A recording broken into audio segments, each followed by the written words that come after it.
여러분 주보를 참고하실 때 여러분 앞에 귀의 소식 먼저 전하겠습니다. 말씀과 함께 철로 역정 계속 진행 중에 있고요. 특별히 목요일부터는 에스더서로 넘어가게 됩니다.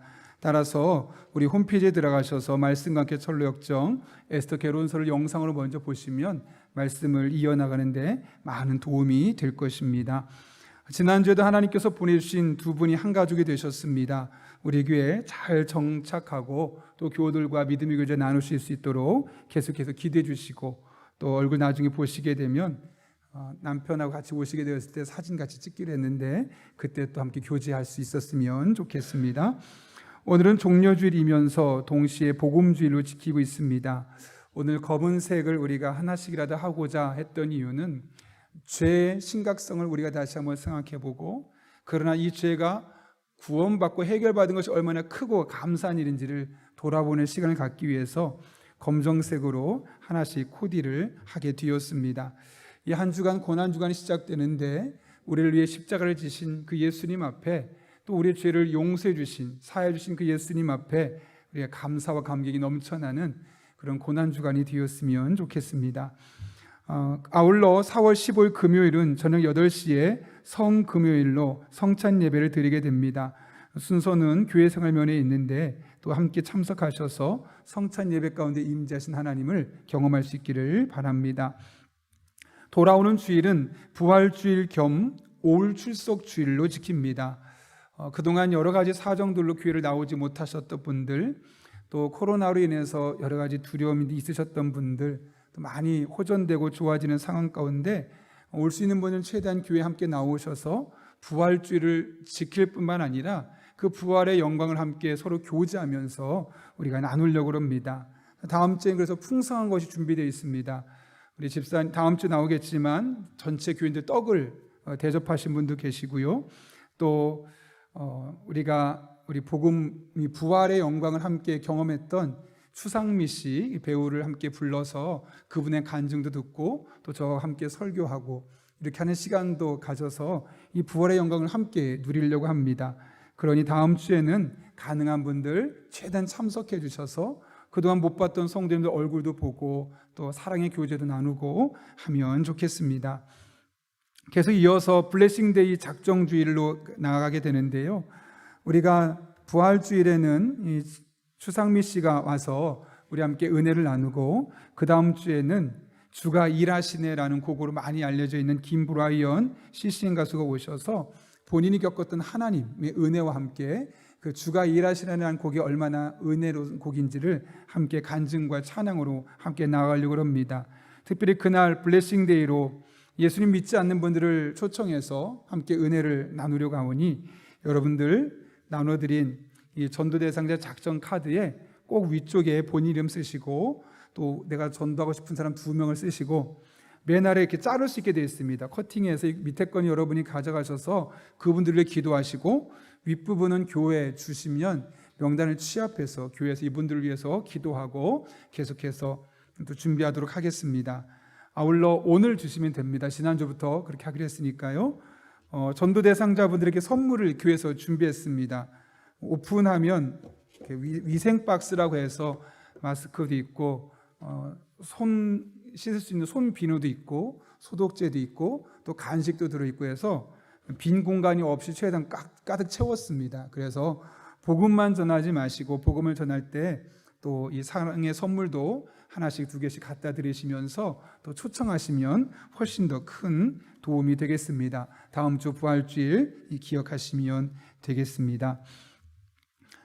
네, 그리고 오늘은 오이코스가 오후에 오이코스별로 정해진 시간과 장소에서 모이게 됩니다. 봄맞이 교회 대청소를 하려고 하는데요. 저희가 코로나 전에는 부활주일 전 토요일 날 새벽기도 끝나고 나서 함께 교회를 청소했었습니다. 근데 코로나 이후에 좋아지겠지 하면서 벌써 2년이 지나고 햇수로는 3년 차가 되었습니다. 올해는 우리가 조금 상황이 나아지고 있으니 함께 새벽기도 토요일 날 끝나고 나서 교회를 청소를 좀 하려고 합니다. 많은 분들 교회를 사랑하는 마음으로 또 부활주일을 준비하는 마음으로 그렇게 준비하시고, 그래서 4월 17일 다음 주일과 그 다음 주일에 혹여나 예수님 믿지 않았던 분들이 오셨을 때 교회 또 깔끔함에 또 마음이 편안해질 수 있도록 함께 마음을 모아주시면 좋겠습니다. 교사합장 신방이 있습니다. 한성우 집사님, 정선아 권사님 가정에서 건강회복감사로 사랑의 성미 드렸습니다. 이것은 전량 어려운 이웃들 돕는 데 사용하도록 하겠습니다. 주부에는 없는 광고입니다. 이정은 권사님의 어머니께서 하나님의 부르심을 받았습니다. 경북 안동의 장례식장에 오늘 교회에서 위로 예배를 가려고 합니다. 4시쯤으로 저희가 계획을 하고 있습니다. 가실 수 있는 분들 또 함께 가셔서 위로하시고 또 기대해 주시기를 부탁드립니다. 더 자세한 광고는 주부를 참고해 주시고요. 우리 함께 기도하고 하나님 말씀 나누겠습니다. 거룩하신 아버지 하나님, 오늘도 불러주신 은혜 감사합니다. 말씀을 듣는 이 시간 우리의 마음을 모두어 주시고 성령 하나님께서 오늘 이 말씀이 내게 주실 말씀으로 들려지게 하여 주셔서 우리의 삶과 우리의 생각과 우리의 몸을 새롭게 하는 복된 시간 되게 하여 주옵소서. 예수님의 이름으로 기도하옵나이다. 아멘. 우리 한번 앞뒤 좌우에 있는 분에게 이렇게 인사하겠습니다. 당신은 복받을 만한 사람입니다. 이렇게 인사합니다.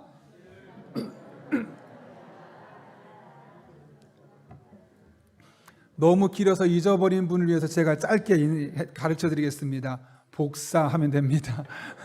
복 있는 사람 복사하시면 되겠습니다. 혹시 여러분 예전에 내 영혼을 위한 닭고기 스프 이런 책 기억나십니까? 감사합니다.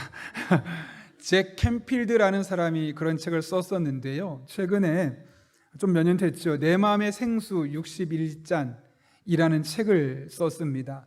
그 책에 소개된 실제 이야기인데요. 한 간호대학에서 학생들이 이제 기말고사를 보고 있는데 이곳저곳에서 한숨이 솟아나는 겁니다. 왜냐하면 전혀 예상하지 못했던 문제가 출제됐기 때문에 그렇죠. 그렇다면 도대체 문제는 무엇이냐? 우리 건물을 청소하는 아주머니 이름이 무엇입니까? 간호학과인데 기말고사에 우리 건물을 청소하는 아주머니 이름이 무엇입니까? 좀 엉뚱하고 생뚱맞은 질문. 물론 학생들이 수업 왔다 갔다 그 쉬는 시간에 강의실을 오고 가면서 키가 좀 크고 50대쯤 되어 보이는 그 연세 있으신 분이 청소하고 있다는 사실을 알고 있었고, 또 그분이 한쪽에 명찰을 차고 다닌다는 사실은 알았지만 그분의 이름까지 알고 할 정도까지는 없었던 것이죠. 당연히 아무도 답을 쓸 수가 없었고, 그러니 이곳저곳에서 한숨밖에 나올 수 없었던 겁니다. 그런데 이런 문제를 낸 교수님이 부당하다라고 생각했던 한 학생이 교수님께, 교수님, 혹시 이 문제도 점수에 산정되는 건가요? 라고 질문했습니다. 그랬더니 교수님이 말합니다. 물론이죠. 여러분은 앞으로 수많은 사람을 대할 텐데 한 사람 한 사람이 여러분에겐 모두 소중합니다. 모든 사람은 현재 그 사람이 어떠한지와 상관없이 여러분의 각별한 주의를 받을 권리가 있습니다. 라고 했다는 것이죠. 소외되어 보이는 사람조차도 관심을 가질 수 있는 사람이 되는 것이 간호사가 가져야 될 마음의 태도다라는 것을 가르쳐 준 겁니다. 이후에 학생들은 이 교수님의 가르침을 마음에 새기고 그날 당장 그분의 이름을 외웠을 뿐만 아니라 이 마음을 갖고 본인들에게 주어진 병원에서 사명감을 가지고 헌신하게 되었다라는 이야기입니다. 여러분, 교수님이 학생들에게 왜 이런 말도 안 되는 문제를 냈을까요? 혹시 청소하는 사람이 그 교회 그 학교의 이사장인데 정체를 숨기고 있어서 꼭 인사를 해야만 하는 그런 특별한 분이었기 때문에 그랬을까요? 그렇지 않죠. 오히려 교수님이 이 문제를 내면서 의도했던 것은 너희들이 공부하는 목적을 분명히 알아라. 너희는 간호사로서 간호학을 공부하고 있지 않느냐? 그렇다면 한 사람 한 사람이 얼마나 소중한지를 알아야 되는데 지식으로만이 아니라 삶에서 그런 것들을 알아가야 한다라는 측면에서 교훈적으로 이런 문제를 내게 되었던 겁니다. 여러분, 그렇지 않습니까? 간호사는 사람을, 그것도 환자를 대하는 사람입니다. 그러다 보면 환자는 다양한 사람이 오게 되죠. 경제적으로 윤택한 사람 혹은 사회적인 위치가 높은 사람이 환자로 올 수도 있고, 한편으로는 경제적으로 소외되고 사회적인 지위가 낮은 다른 사람들에게 그다지 인정받지 못하는 사람이 환자도 올 수 있다는 겁니다. 이런 다양한 환자들이 올 때 간호사가 취해야 될 마땅한 태도는 도대체 무엇이겠습니까? 간호사의 역할을 다하기 위해서 그 사람이 어떠한 사람인지와 상관없이 돈이 많든 적든 유명하든 그렇지 않든 VIP실에 있든 6인실에 있든 상관없이 모든 사람에게 같은 마음으로 대하는 삶의 태도가 필요하다는 것이죠. 그리고 간호학을 공부하는 목적이 바로 그거 아니겠습니까? 그 사람을 어떤 재산이나 그 사람의 명예나 사회적인 지위로 판단하는 것이 아니라 환자로서 내가 간호할 대상으로서 생각하고 그 한 사람 한 사람을 대하는 것이 간호학을 공부하는 목적이 바로 거기에 있는 겁니다. 그런데 그 목적이 잘못되면 사람에 따라 간호 서비스가 달라지고 월급에 따라 선택하는 병원의 정도가 달라지며 간호사로서의 역할을 온전하게 감당할 수 없게 되는 것이죠. 여러분, 이것이 비단 간호사에게만 해당되는 것이겠습니까? 우리가 무슨 일을 하든 내가 그 일을 하는 목적을 분명하게 알지 못한다면 우린 마땅히 해야 할 일이 아닌 다른 왜곡된 일들을 하며 살아갈 수밖에 없는 겁니다. 무슨 일을 하든 그 목적을 아는 것 너무 중요합니다. 스탠포드 대학의 교수이며 세계 3대 석학으로 알려진 윌리엄 데이먼이 무엇을 위해 살 것인가라는 아주 좋은 책을 썼습니다. 그 책을 보게 되면 어떤 학생들은 고등학교를 졸업하고 취업하고 또 어떤 학생들은 대학을 졸업하고 취업하게 되는데 이상하게 이 젊은 세대들이 취업하고 난 이후에 직장에 잘 적응하지 못하고 이른 시간 부모님의 집으로 돌아오는 그런 캥거루족이 되거나 또 연애나 결혼을 또는 출산을 포기하는 일들이 너무나 많아지는 것을 보면서 이 사회 현상을 잘 분석해 봐야겠다라고 분석하기 위해서 이 연구를 시작하게 되었던 것이죠. 젊은이들이 사회 구성으로 나가면서 왜 그들이 자꾸 실패하는가 연구한 겁니다. 그러면서 그 책에 내린 결론은 아주 단순합니다. 그것은 젊은이들이 내가 무엇을 위해 살아야 하는가라는 이 목적의식이 분명하지 않았기 때문이라는 겁니다. 열심히 공부해서 나름대로 원하는 대학에 진학했습니다. 그런데 그 대학에 진학했는데 내가 원하는 과가 뭔지도 모르고 무엇을 공부해야 되는지도 모르겠고 내가 굳이 대학을 나와야 되는 이유를 모르다 보니까 시간만 흘러가게 되고 휴학을 반복하게 되고 전공을 바꾸게 되고 대학 생활이 혼란스러울 수밖에 없다는 거죠. 어떻게 시간을 보내서 대학을 졸업했습니다. 나름대로 노력을 해서 좋아하는 직장에 취업을 했습니다. 그곳에서 또 다른 문제가 생기는 것이죠. 왜냐하면 내가 이 일을 해야 되나 혹은 내가 왜 이 직장에 있어야 되나 그 목적이 분명하지 않은 거죠. 취업을 위해서 목적을 만들어내었기 때문에 결국 오랜 시간 버티지 못하고 그곳에서 금방 그만둔 일들이 그래서 마치 기러기처럼 이리저리 직장을 옮겨 다니는 젊은이들이 너무나 많다는 겁니다. 여러분, 결혼도 마찬가지 아니겠습니까? 마음에 드는 사람을 만났습니다. 가정을 꾸렸습니다.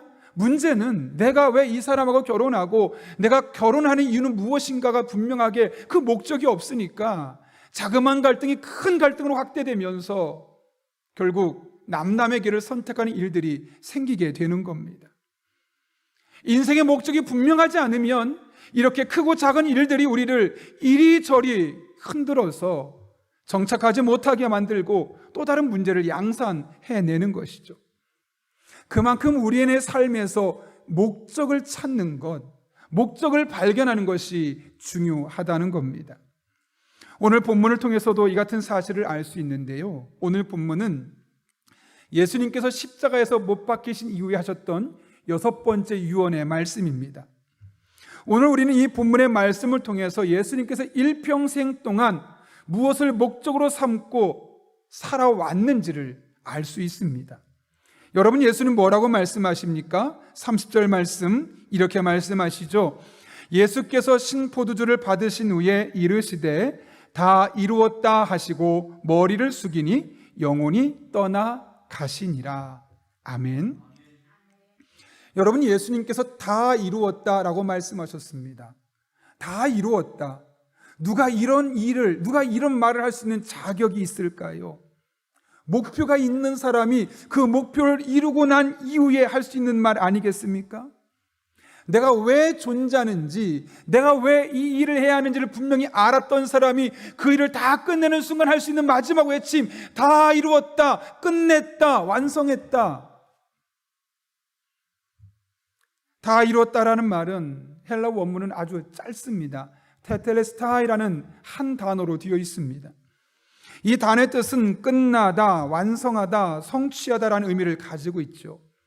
특별히 문법적으로는 3인칭 완료 수동태로 되어 있어서 이것을 그대로 번역하면 이렇게 할 수 있습니다. 3인칭이니까 그것을 끝내는데, 완료형이니까 완전히 끝냈고, 그것을 완전하게 완성시켰으며, 그것을 완전하게 성취했다 라고 이 다 이뤘다라는 말을 번역할 수 있는 겁니다.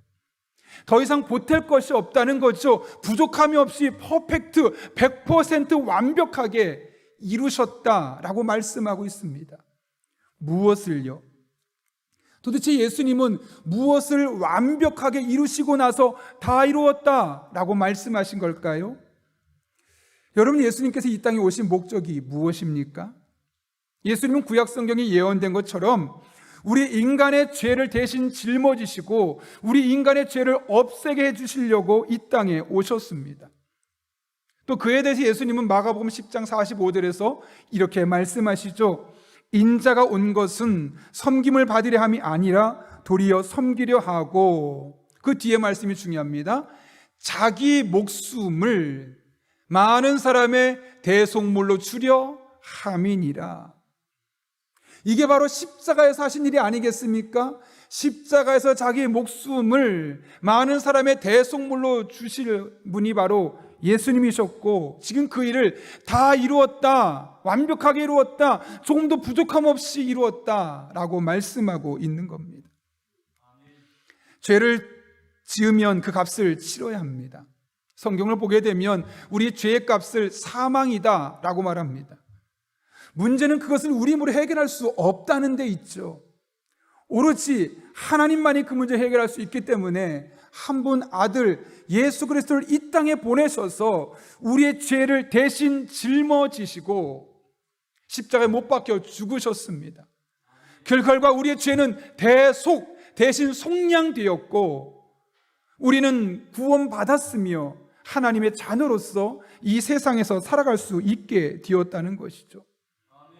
이것이 바로 예수님께서 이 땅에 오신 이유고, 십자가에 못 박혀서 6번째 하셨던 다 이루었다 라고 말씀하셨던 이유가 바로 여기에 있다는 겁니다. 그러므로 여러분의 삶이 여러분을 혼란스럽게 만들고, 여러분이 죄 용서에 대한 확신이 없을 때, 흔들릴 때, 다 이루었다, 조금도 부족함 없이 완벽하게 이루었다라고 말씀하셨던 이 주님의 말씀을 기억하십시오. 그러면 하나님께서 여러분을 위로해 주실 것입니다. 평강을 주실 것입니다. 구원의 확신을 주실 것이고, 하나님의 자녀로서 떳떳하게 살아갈 수 있는 은혜 여러분의 삶에 열어 주실 것입니다. 영국의 고전 문학가인 윌리엄 카우퍼라는 분이 있죠. 6살 때 어머니가 돌아가신 모습을 보고 큰 충격을 받았습니다. 그것이 그의 평생의 트라우마가 되었죠. 그래서 그는 어릴 적부터 자신도 모르게 죽음을 의식하게 되었고 우울한 감정을 갖고 살아가게 됩니다. 그는 틈만 나면 자살을 시도합니다. 난간에서 떨어지려고. 그런데 또 누가 와서 살려냅니다. 독극물을 먹었습니다. 그런데 또 누가 발견해서 살려냅니다. 칼로 혈관을 끊었습니다. 또 누군가가 발견되어 살아납니다. 자살을 시도할 때마다 이상하게 계속해서 살려내는 사람이 옆에 있는 겁니다. 그렇게 33년을 살았는데 이대로 살아서는 안 되겠다라는 마음에 약 18개월 동안 정신병원에 입원해서 요양을 하게 됩니다.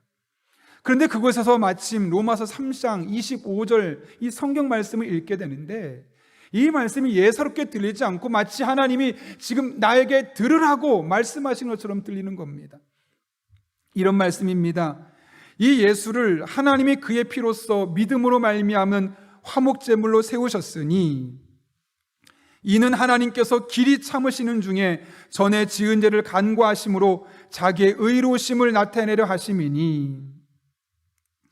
이 말씀이 좀 어려운 말씀 아니겠습니까? 그런데 이 말씀을 계속 보면 볼수록 하나님께서 예수님을 이 땅에 보내셔서 예수님 십자가 못 박혀 죽으셔서 화목제물로 세우셨구나.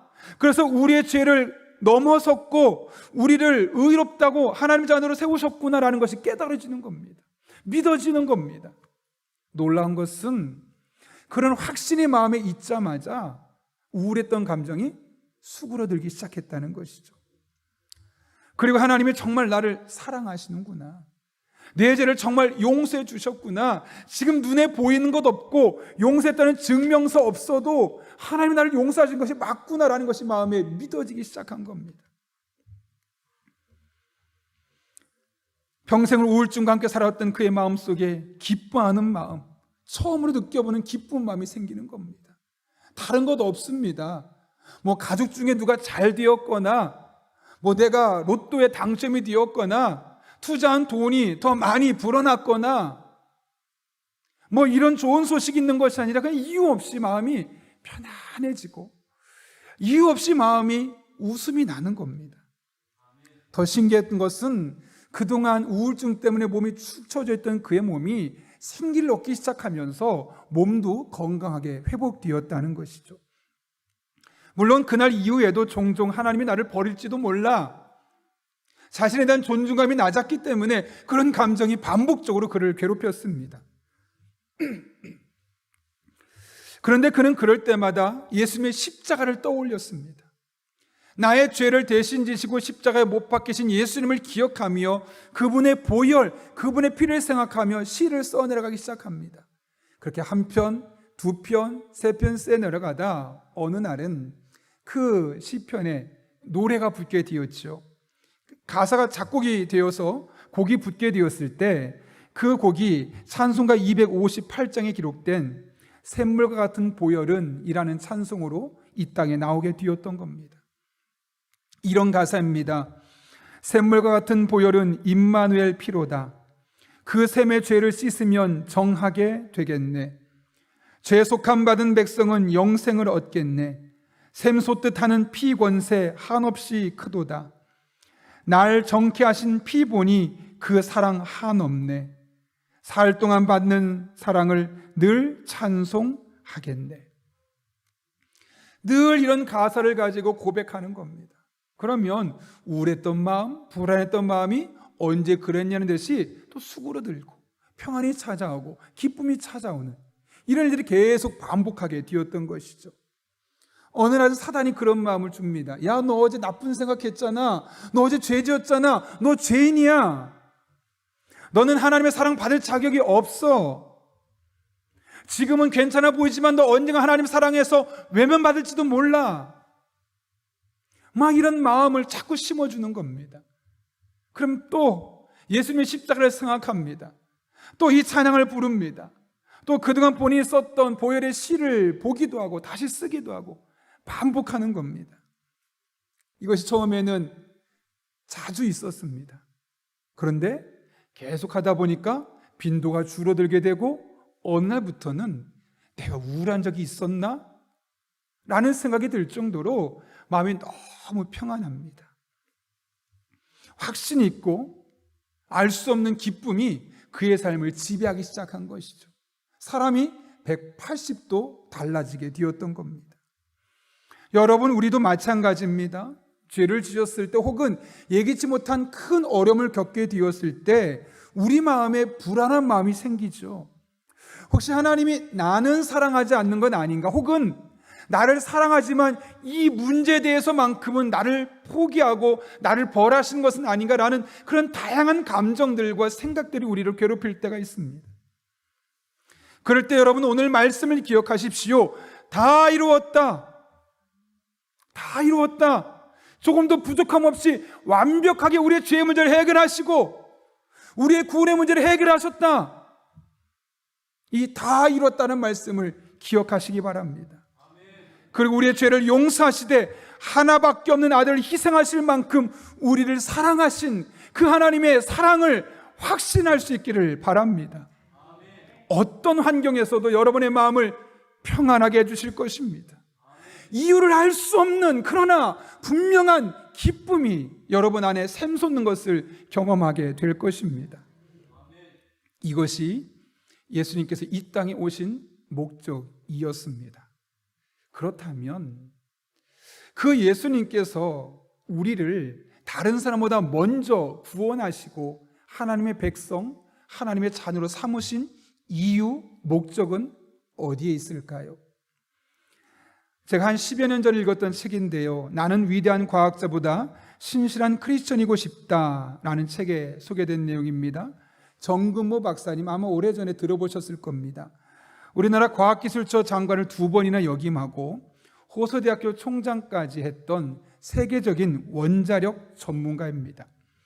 원래 예수님 믿지 않는 사람인데 정말 똑똑합니다. 고등학교 1학년만 공부하고 서울대에 입학했습니다. 서울대에서도 워낙 두각을 드러내니까 국비장학생으로 선정되어서 미국에 가고 유학을 가서 원자력 분야를 공부하게 되었고 세계적인 원자력 분야의 권위자가 될 수 있었습니다.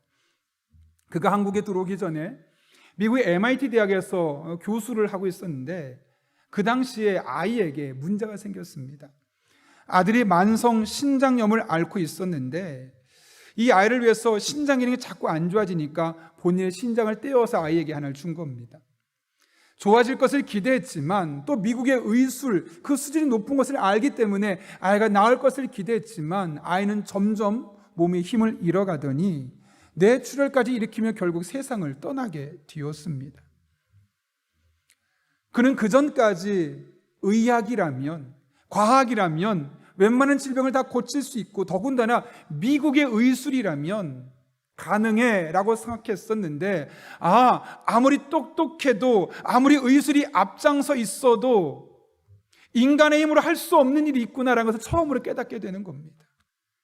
그때 아내가 찾아옵니다. 여보, 우리 교회 갑시다. 너무나 절망적이었고 인간의 힘에는 한계가 있음을 알았던 그는 아내를 따라서 교회를 갑니다. 마침 그날 예수님께서 우리의 죄를 위해 십자가 못 박혀 죽으셨음을, 그분을 믿으면 우리 모두 구원받는 하나님의 자녀가 됨을 그 설교를 듣게 되는 겁니다. 처음 갔는데 왠지 하나님이 금모야 네가 들어야 될 이야기야 라고 말씀하는 것처럼 느껴집니다. 감사하게도 그날 하루 예배에 참석했는데 예수님께서 자신의 죄를 위해 십자가 못 박혀 죽으셨고 내 죄가 용서받게 되었고 나는 이제 세상을 떠나게 되면 천국 갈 수 있다는 확신이 그 순간 그의 마음속에 자리 잡게 되었습니다. 그러나 어떤 밤이 될까요? 누가 생각이 나는 겁니다. 고등학교 때부터 나랑 가장 친했던 친구 김재익이라는 친구가 있었는데 이 친구도 수재입니다. 고등학교 2학년까지 다니고 그 친구는 서울대 경제학과를 갔습니다. 얼마나 승승장구했는지 나중에 대통령 비서실에서 경제 담당 수석 비서관의 역할을 했습니다. 이 친구가 떠오르는 겁니다. 내가 예수님 믿고 나서 알고 나서 너무너무 마음이 행복하고 좋은데 내 친구 제이기도 그 예수님 만났으면 좋겠다. 그래서 일부러 막 시간을 내는 겁니다.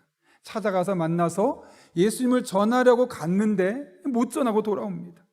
갈 때마다 경제 이야기, 과학 이야기, 정치 이야기, 대통령 이야기 막 이런 이야기만 하고 오늘 안 됐으면 다음번에 하지 뭐. 또 갔는데 똑같습니다. 정치 이야기, 과학 이야기, 경제 이야기. 이거 다음번에 또 해야지. 그러길 무려 몇 번씩이나 거듭하면서 예수님을 전하라고 마음 먹다 뒤로 미루고 차일피를 미루는 일이 그의 이 길에 있었던 것이죠. 그런데 그때 전혀 예상하지 못했던 일이 발생했죠. 1983년 10월 9일 우리나라 대통령 일행이 미얀마에 갔습니다. 그런데 그 미얀마의 아웅산이라는 곳에서 테러 사건이 있었죠. 그 테러 사건에서 전두환 씨는 살아났지만 그 자리에 참석했던 수많은 참모진들이 세상을 떠났습니다. 그 중에 한 사람이 정금호 박사의 친구 김재익, 청와대 경제 담당 수석 비서관이었습니다. 그 이야기를 중국에 있던 정금호 박사가 듣고 깜짝 놀랐고 그날 대성통곡했다고 합니다.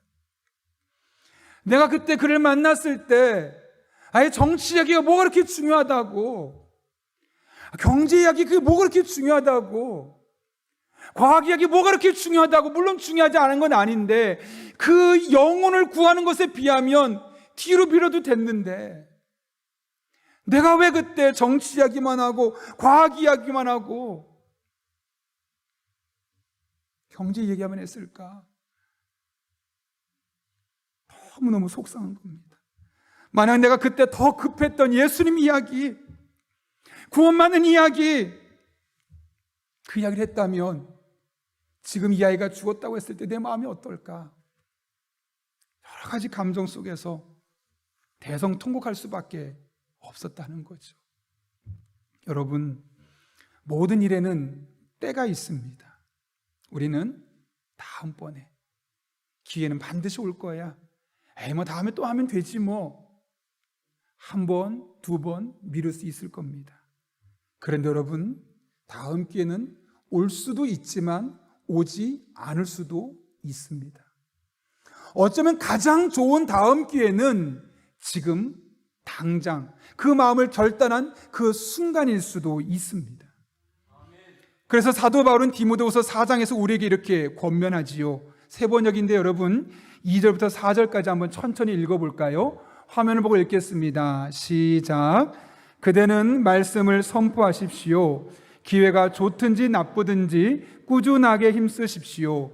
끝까지 참고 가르치면서 책망하고 경계하고 권면하십시오. 때가 이르면 사람들이 건전한 교훈을 받으려 하지 않고 귀를 즐겁게 하는 말을 들으려고 자기네 욕심에 맞추어 스승을 모아들일 것입니다. 그들은 진리를 듣지 않고 꾸민 이야기에 귀를 기울일 것입니다. 아멘. 여러분, 이것이 우리가 살아가고 있는 이 시대의 모습 아니겠습니까? 건전한 교훈을 들으려 하지 않습니다. 내 귀를 즐겁게 하는 이야기만 들으려 하고 내 눈을 자극시켜주는 쾌락적인 요소들만 바라보려고 하는 시대가 바로 이 시대입니다. 정말 중요한 것을 들어야 하는데 그것을 거부하고 보고 싶은 것만, 듣고 싶은 것만, 건전하지 못한 것들만 추구하고 있는 시대 모습이 오늘날 우리가 살아가고 있는 이 시대라는 것이죠. 그렇다면 이 시대를 살아가는 우리가 해야 할 일이 도대체 무엇이겠습니까? 기회가 좋든지 나쁘든지 꾸준하게 말씀을 전하는 겁니다. 꾸준하게 예수님께서 십자가의 위에서 그 사람을 위해 하신 일을 전하는 겁니다. 그래서 그들이 듣고 싶은 말이 아니라 그들이 꼭 들어야만 하는 말. 뭐라고 여러분? 그들이 듣고 싶은 말이 아니라 꼭 들어야만 하는 말. 그 말을 전해 주어야만 하는 겁니다. 그럴 때 그들의 삶에 예수 그리스도의 십자가가 새겨지게 되는 것이고 그로 말미암아 이전과 다른 180도 다른 삶이 그들의 삶에 펼쳐질 수 있게 되는 겁니다. 여러분, 전도는 바로 이런 것입니다. 사람을 모아서 교회를 더 성장시켜야지, 이것이 전도의 목적이 아닙니다. 전도의 목적은 단 한 가지, 건전한 교훈을 멀리하고 귀를 즐겁게 하고 눈을 즐겁게 하는 것만 추구하는 이 시대 속에서 그것이 중요한 것이 아니라고, 여러분이 꼭 들어야 될 메시지가 있다고, 그 정말 중요한 이야기, 필요한 이야기, 예수 그리스도의 십자가의 이야기를 전해주는 것, 그것이 로또에 당첨되는 것보다, 그것이 명문대를 가고 대기업에 입사하는 것보다, 그것이 생명을 5년 10년 연장하는 것보다 훨씬 더 중요한 것 아니겠습니까? 청와대 경제수석 비서관이면 뭐 하겠습니까? 예수님을 알지 못하고 안타깝게 세상을 떠난다면 그 높은 지위가, 그로 말미암아 벌어들인 돈이 도대체 무슨 의미가 있겠습니까? 우린 이 시대에 경고해야만 합니다. 건전한 교훈을 들으라고. 귀를 즐겁게 하는 이야기만 듣지 말고, 눈을 자극시켜주는 것만 보려 하지 말고, 정말 당신에게 필요한 것이 무엇인지 귀를 기울이라고. 그것은 예수 그리스도고 십자가의 은혜고 그분을 받아들이는 것이라고 우리는 선포해야만 합니다. 블레싱데이는 바로 그런 날입니다. 진짜 복은 다른 것이 아니라 교회에 와서 예수님을 알고 그분을 받아들이고 그분과 동행하는 삶이라고 이야기해 주는 것, 그것이 바로 우리가 블레싱데이를 만들고 예산을 써서 우리가 마음을 들여서 기도하고 복음을 전하는 이유가 바로 여기에 있는 것이죠. 바라기는 이번 블레싱데이에 김재인 같은 사람이 발생하지 않도록 여러분이 정말 하나님께 기도하십시오. 하나님, 정말 이때 제가 복음을 전하지 않아서 이런저런 일로 복음에서 멀어지거나 세상을 떠날 수 있는 사람이 있을 텐데 생각나게 해달라고, 그 사람에 대해서 기도하고 그 사람에게 복음을 전할 수 있게 해달라고, 그래서 그 사람의 마음의 문이 열려지고 예수님을 영접하는 놀라운 은혜가 그들의 삶에 있게 해달라고 그렇게 기도하며 그들을 초청할 때 하나님께서 그들의 마음을 감동하고 그들의 삶을 새롭게 하는 은혜가 여러분과 여러분의 삶의 주변에서 날마다 경험될 수 있기를 예수님의 이름으로 축원합니다. 함께 기도하겠습니다. 여러분, 오늘 말씀을 기억하며 정말 간절한 마음으로 하나님 앞에 기도하면 좋겠습니다. 우리가 예수 그리스도의 보혈로 먼저 구원받았습니다. 하나님 우리를 구원하셨습니다. 얼마나 큰 은혜인지 모릅니다. 하나님께 감사하며 감사로 그치지 아니하고 이것이 꼭 필요한 사람들에게 우리가 전할 수 있게 해주시고, 그럴 때 그들의 마음의 문이 열려질 수 있게 해달라고, 특별히 이 시간 그 두 사람이 생각나게 도와주셔서 이름을 쓰게 하시고 기도하게 하시고 선물을 전달할 때 그 사람의 마음이 열릴 수 있게 해달라고, 지금 당장 오지 않더라도 복음을 향한 마음의 문이 열려서 언젠가는 나로 말미암아 예수님 믿는 은혜가 있게 해달라고 우리 같은 기도 제목 가지고 한 1분 정도지만 사모하는 마음으로 함께 기도하겠습니다. 거룩하신 아버지 하나님, 오늘도 우리를 주님 전에 불러주신 은혜 감사합니다. 우리가 예수 그리스도 안에 십자가로 말미암아 구원받은 것을 깨닫게 하셨는데 아버지 하나님, 이것을 늘 기억하게 하여 주시옵고, 정말 우리가 얼마나 큰 사랑을 받고 있는지, 얼마나 하나님께 감사해야 하는지 십자가를 생각할 때마다 생각나게 하시고 그 감동과 감격 안에 살아갈 수 있는 하나님의 사람들 되게 하여 주옵소서. 그러나 거기에만 머물지 않게 해주시고, 언제 어떻게 세상을 떠날지 모르는 이들, 귀를 즐겁게 하는 말만 듣고 눈을 즐겁게 하는 것들만 보려 하는 이 세상 사람들에게 꼭 들어야 할 이야기가 있다고, 꼭 믿어야 할 분이 있다고 전할 수 있게 도와주시며, 그렇게 그들의 마음의 문이 열려지고 주님 앞에 나와 하나님의 백성이 되어지는 놀라운 은혜가 우리로 말미암아 있게 하여 주옵소서. 그래 마땅히 구원할 바는 구원할 자를 구원하게 도와주시고, 그렇게 하나님 영광에 귀하게 쓰임받을 수 있도록 우리 성도 한 분 한 분의 삶 가운데 은혜와 능력으로 친히 역사하여 주옵소서. 주님만 바라보며 찬양하며 의지하며 나아가오니 신실하신 하나님 친히 역사하여 주옵소서. 거룩하신 아버지 하나님, 우리가 하나님의 아들과 딸이라는 사실을 다시 한번 깨닫게 하시고, 그렇게 우리의 죄가 예수 그리스도의 보혈로 용서받은 것을 다 이루었다라는 말씀 통해 확인할 수 있고 확신할 수 있게 하시는 은혜 진심으로 감사를 드립니다. 어떤 상황에도 절대로 흔들리지 않게 도와주시고, 이제는 받은 그 은혜를 가지고 이것을 듣지 못하고 귀를 즐겁게 하는 것만 듣고 눈을 즐겁게 하는 것만 보려 하는 사람들에게 함께 전하고 함께 하나님의 자녀로서 함께 은혜와 함께 하나님의 복을 누릴 수 있는 믿음의 사람들 되게 하여 주옵소서. 예수님의 이름으로 기도하옵나이다. 아멘.